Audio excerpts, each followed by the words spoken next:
Good morning, Go Molly. ahead. Hi, Molly from Prosser Hospital. Mark Wackeye with Providence. Kelly with CAS Health. This is Tracy with Lorton Hospital. Becky Betts, Walla Walla, St. Mary. This is Judy, Columbia County Health System. Samantha Frederick, Quality Behavioral Health. This is Amy Larson with Columbia GCACH County Health Health. System.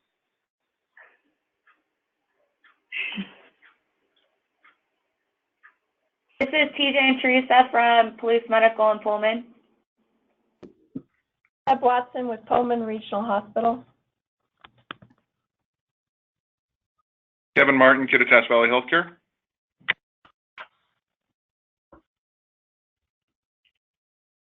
Diane Campos, Yakima Neighborhood Health Services.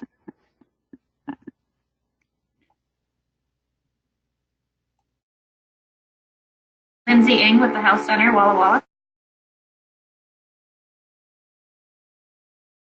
Marcia Baden, Garfield County Hospital.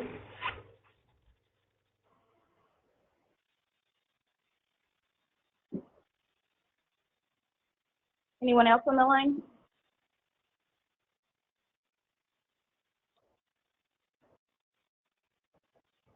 This is Ryan Lance from Memorial.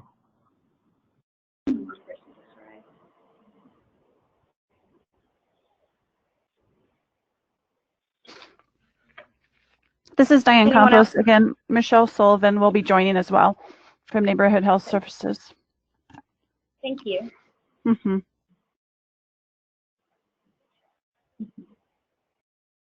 Just a reminder to sign in on the chat box if you're calling in today to make sure that you get credit as well.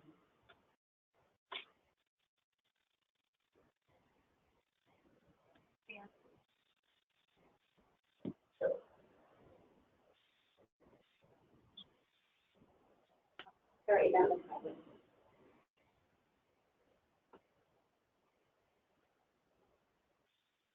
Good morning. We'll get started. Thank you for everybody for coming.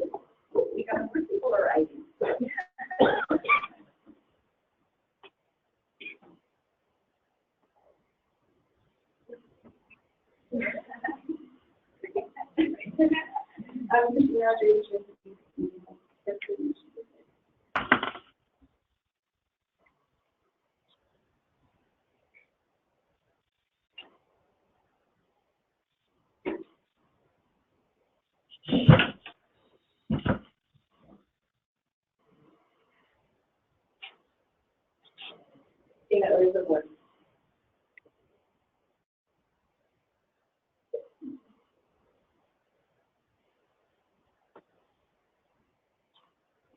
Let's get started.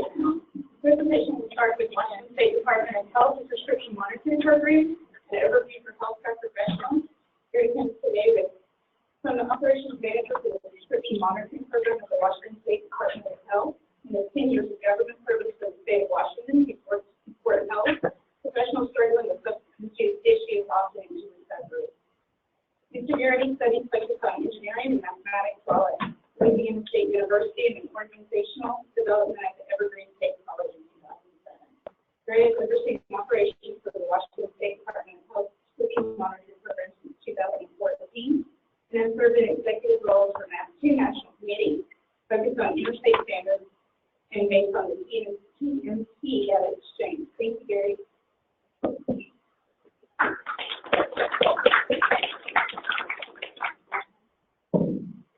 Hi, thank you for having me here today. Thank you, Gary, here as the Operations Manager. The prescription monitoring program of the Washington State Department of Health. Been in the program for about 5 years. Plan to talk with you how to get a little better understanding of the program, what it's used for, how to use it, and light overview some of the changes with legislation in 2017 requiring the organizations to come up with opioid prescribing rules that have been implemented this year. Can we please move the microphone to the speaker? Sure thing. Is this better? A little bit. Okay, we'll try that.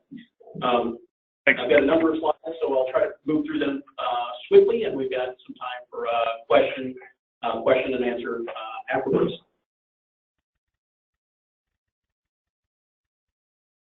There we go. So the first thing I want to do is start off with a little groundwork, a basic understanding of the state of the current opioid epidemic. In this slide, we're looking at the prescribing rates for opioids, both nationally as well as in Washington for the years 2006 through 2016. We can see that more recently those trends have been hello.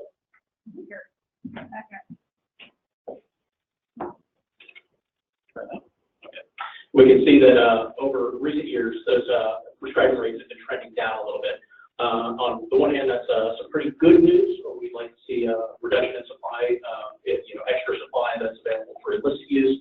On the other side, we want to make sure we want to strike a careful balance where we're not seeing that reduction because providers feel that prescribing controlled substances is becoming more and more onerous, and they're simply just not doing so. We want to make sure that providers feel empowered to take care of their patients that may be in need of these medications. If we can go on to the next. So here we're breaking that down, or we're looking at overdose death rate by drug type in the state of Washington 2000 through 2017. We don't quite yet have 2018 data available. We hope to have that very, very soon. And we start with the top bar or the top line on this. We're looking at overdose death rates for all kinds of drugs, right? And we can see that we've had some, just the next bar down, we're looking at all opioid drugs. We can see that we kind of maintained or almost flattened out over the past few years when we consider all opioids. Now that's illicit as well as prescription opioids.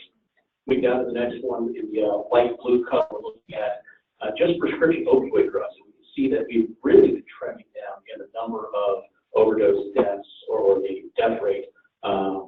And this is per 100,000, right? And we've really been trending down since about 2008, 2009. So it seems like we should have some positive effects trending that down, but still we see an increase in the overall overdose rate. So the next two lines really tell the story of that. One is the increase in the number of deaths, so the overdose death rate from illicit heroin use, right?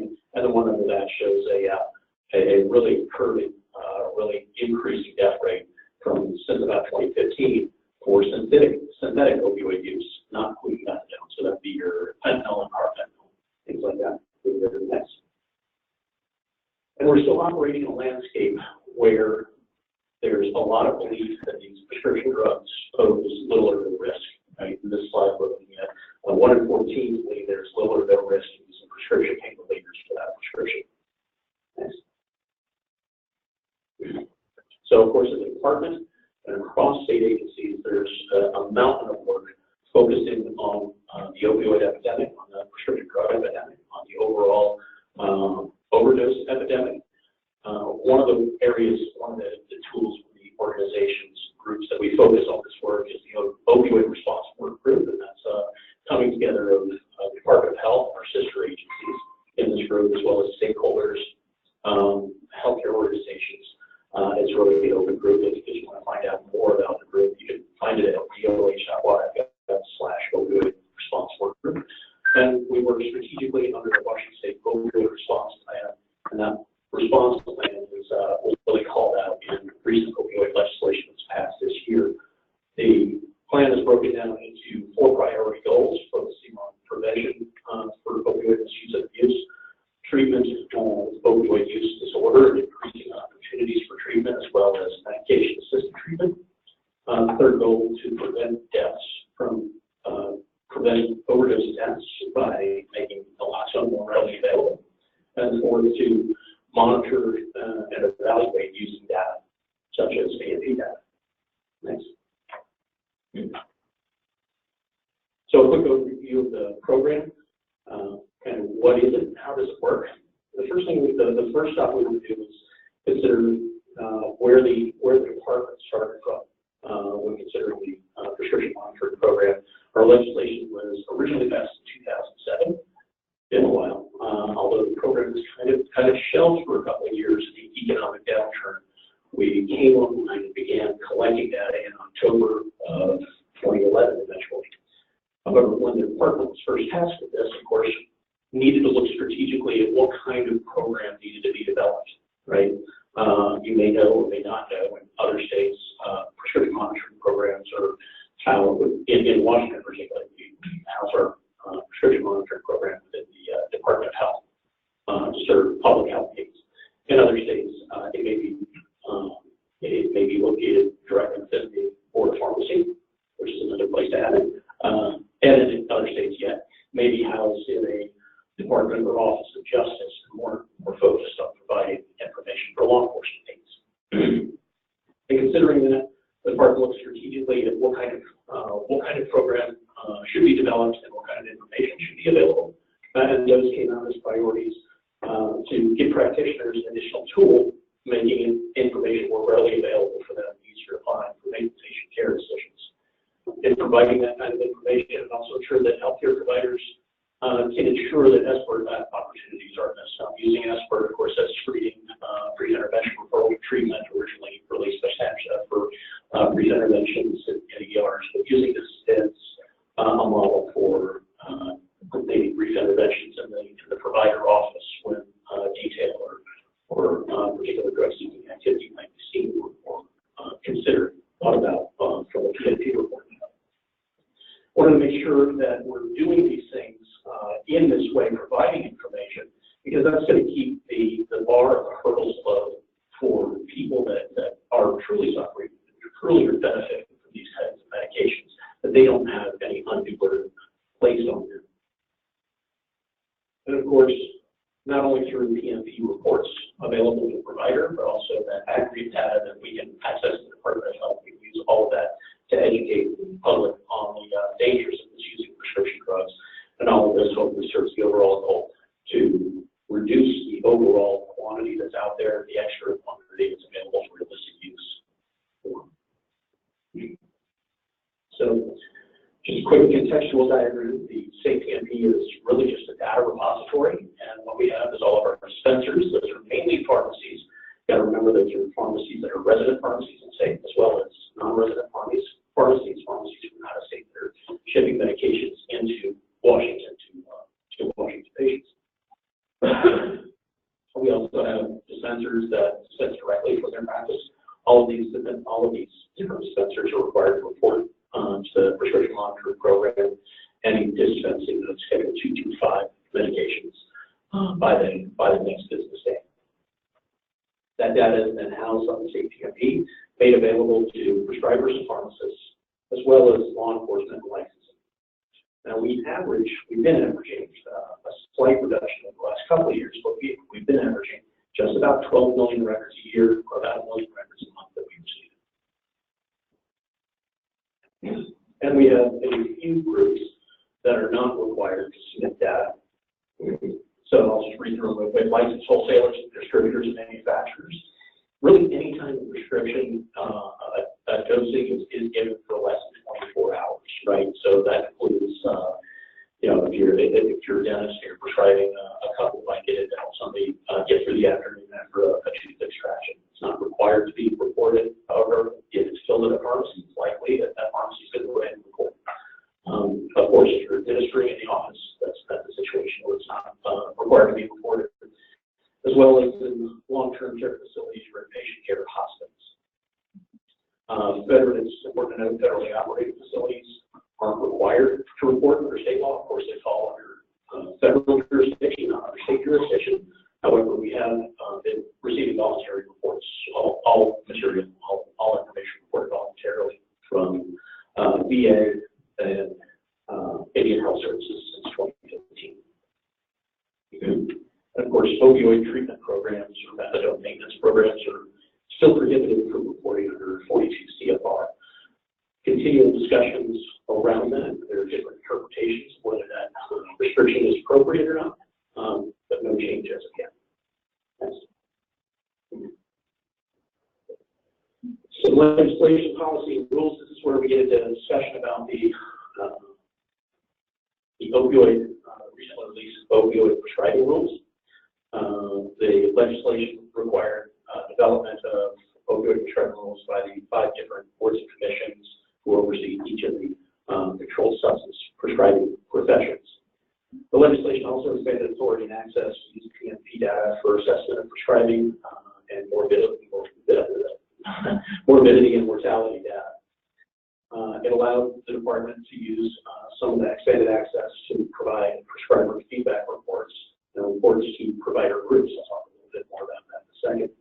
Also, for overdose follow-up by local health officers, allowed access for tribal and federal facilities.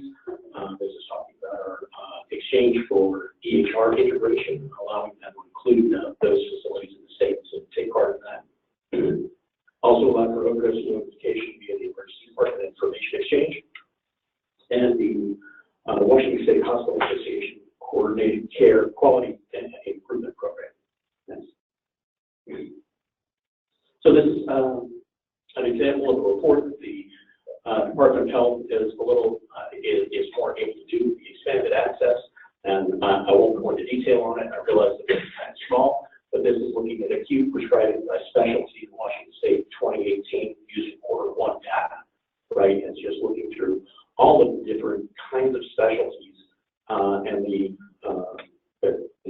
rates of prescribing in the acute phase of care, kind of what the averages are. Next.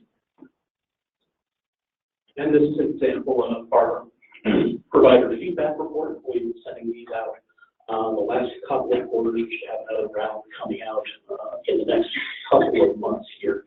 And what this does is it looks at provider license and specialty and comparing across those subgroups for these 4 metrics that are on here.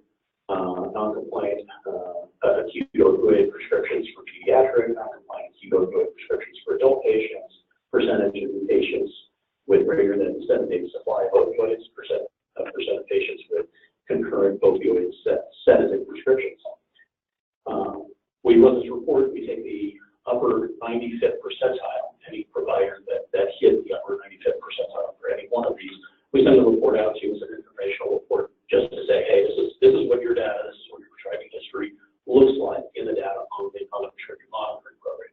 Just so that you know, just so that you're aware, so you can review your own prescribing habits and ensure that your patients aren't at risk. So, of course, we get an earful of feedback. I need to do, okay. Yeah. We're limited by the data that we have access to, and we can interpret it. So we try to, if I can show you back in this report, it is filled with information about how those metrics are computed, what resources we went to develop those, the partners and agencies that we work with to do that. So limited on how we can interpret the data and simply trying to provide it, get it out in the hands of providers so they can do their own review and ensure patient safety. And this is an example of what would wind up being a facility level report. Now, what this is intended to be, it's gone through a little bit of tweaking. It's intended to be a roll-up of the provider report that you just saw, the same metrics. However, in this case, a facility chief medical officer would say, hey, here are the 30 providers that are working in my facility, and I'd really like to look at all their prescribing data so that I can engage in the quality intervention and ensure safe prescribing in my facility. So we're still working out routes of delivery with this, some of our stakeholder agencies, but we don't see this rolling out well before the end of the year. And this is our overdose, a contextual diagram of our overdose notification pilot project using the Emergency Department Information Exchange. I'll make it easier than this. Essentially, if a patient presents at the emergency department and is coded for suffering an overdose in the emergency department, the EDI system can then reach back out. You got to remember the EDI system is already integrated with PNP, can already bring a PNP query in, put it in the provider's hands before the provider even sees the patient. If that patient is coded for overdose, the EDI system can then reach back out to PNP again and look for recent prescribers. Out of that list of recent prescribers, EDI can then send out a notification saying, hey, your patient showed up with ED and is coded for overdose. You know, we thought you should know. So, working with our partner, Collective Medical on this, they also have a system parallel to the EDI system they call Pre-Manage, and they have additional information there, including registration of primary care providers, and they also send out the certifications of primary care. Next. So I'll do a quick high-level overview of some of the opioid prescribing requirements. So probably the first one I get most questions on is what kind of exclusions, or certainly this, these come to me in email a lot, but my patient was cancer-related pain patients are excluded from any of the new prescribing rules. Of course, palliative care, hospice, and life care exclusions. Treatment of inpatient hospital care also excluded provisions for procedural pre-medications. Yes.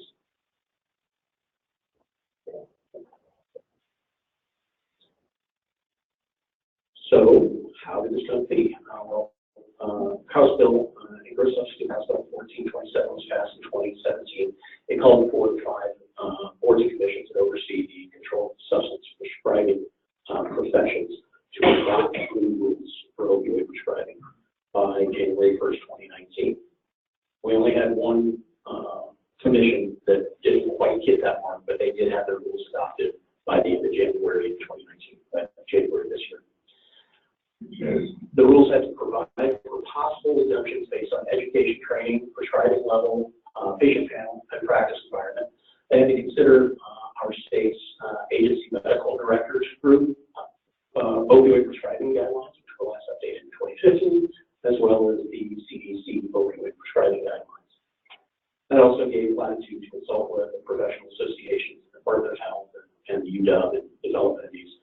What DOH did to support this development was to convene a task force of representatives from each of the boards and commissions to help coordinate the direction, the policy direction for it. The hope was that we could wind up with one set of rules that apply broadly across all professions, but of course that didn't happen. So what we wound up was a core set of rules, and each of the boards and commissions did their slight changes.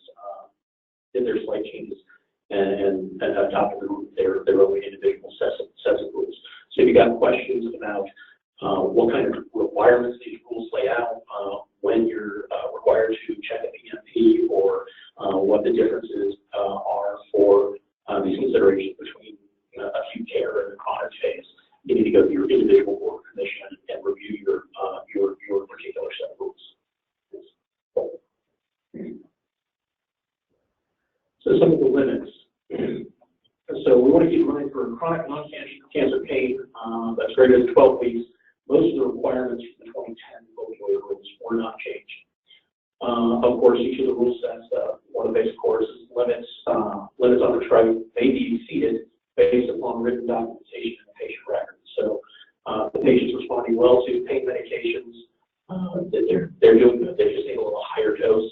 That's provided for in the rules, but it does say that you need to document that well. A lower amount than the stated limit, of medication may often be appropriate for less severe pain. Don't have to provide up, don't have to prescribe up to the limit for everybody. If they've got less severe pain and they're responding well, that may be very appropriate to prescribe less. All of the professions wound up with a CE requirement, and each of the professions at one point or another required PMP checks, although that's fairly specific to the individual professions. So, of course, the adoption of these rules kind of affected PMP registrations. Providers became a little more aware of PMP and were a little more interested in registering. If you want to go to the next slide. So since the rules came up for adoption, the first set of rules adopted in October of 2018 on through April of 2019, we saw registrations increase by almost 10,000 provider accounts. We'll go on to the next slide. We were able to increase staffing at PMP and support this boom in registrations by keeping our help desk hours for 12 hours a day, 6 a.m. to 6 p.m. through that time from October 1st through March 31st. The rules were coming online. One area of concern, one thing we want to be aware of is even this increase in provider provider registrations, and we look at the raw number of providers who have state level authority to go out and get a DEA number and prescribe a controlled substance, compare that with the total number of DEA registrations we know exist in the state. Only about 21% of DEA registrants have gotten active PMP account. So if you're a provider with a DEA number, that tells me you might be considering prescribing a controlled substance. It might also be a good idea to have access to PMP to check the controlled substance history of the patient. Thanks. So different legislation. This one adopted in 2018 for the state medication return program. Passed in 2018, established the first statewide safe medication return or drug take-back program in the United States. Yay. So it's inclusive for most prescription over-the-counter drugs, including medications for household pets. So Fluffy can take his medications and return them in the box. So program will be run by an approved program operator. The state will contract with an approved operator to run and maintain the program. It'll be funded by drug manufacturers. They love that. Program. The program will likely start collecting drugs in the spring or late fall of 2020. We're making good progress and trying to nail down exactly what that date will be, where collection will be able to start. So keep in mind, FDA, DEA, EPA, and local agencies all recommend safe medication return as better than trash disposal. So the idea here is that these medications are safely returned. They're safe.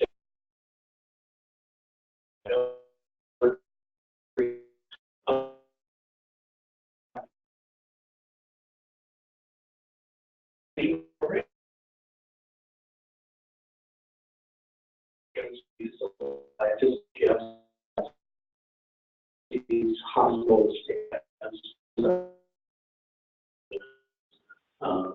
maybe rural people or homebound people that